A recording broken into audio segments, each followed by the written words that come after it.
Hi there, Sean here with another handy household tip presented by FH Fur. Here are some common signs that it's time for you to replace your HVAC system. 1. Your heat pump, air handler, boiler, or furnace are more than 10 years old. HVAC systems only last so long.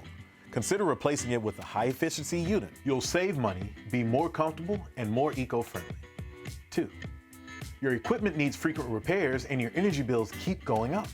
Don't spend thousands of dollars attempting to resuscitate a system that won't serve you well. 3. Some rooms are too hot or cold. If your guest bedroom is constantly sweltering or your bathroom is strangely chilly, it's more than likely an issue with your HVAC unit. 4. Your heating and cooling system is too loud. You could have undersized ducts or problems with the indoor coil of your cooling equipment. It could be fixed with simple maintenance. To find out more about upgrading your HVAC systems, contact the experts at FH Fur for all of your heating and cooling needs.